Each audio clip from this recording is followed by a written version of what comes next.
осыдан 40 жыл, 45 жыл бұрын мен еркектерге көзқарас және әйелге сирек жолығатын бақ деген өлең жазған екен. Ол өлеңді ұрықсыздарға тиіседі, сөнекейін жаңағы елдік ұлттық мүддеге тамыр жібере алмаған адамдарға тиіседі. Міне сол өлеңді мен Серікжан Біләшқа арнап жазыппын деген өтірік шығып жатыр. Ол кезде Серікжан Біләштің заты түгіл атын да білмейді ешкім. Ал қалай мен оған арнап жазамын? Бұл енді ұят мәселе ғой. Ал енді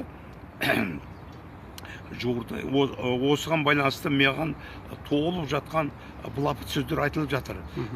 Жаңағы 100-ден астам адам сөйлеген, әртүрлі деңгейдегі пікірлерін айтады. Соның барлығы мені жамандағанда төбе шашым тік тұрады. Мені қолдап қаншама адамдар, бірнеше мың адам пікір білдіріпті.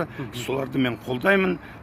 Барлығымыз да сол елдік ұлттық мүдде шындық биігінде жолға берейік. Менің мынадай ұстаным бар.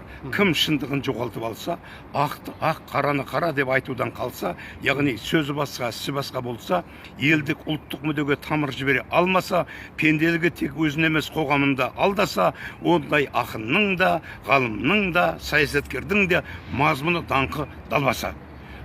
Сондықтан мен тілегім сол барлықтарыңыз сол елдік, ұлттық мүддеге шындық биігінен көрінуге мүмкіндік табыңдар. Алла тағалам бәрімізді сол биіктен көрінуге жазсын.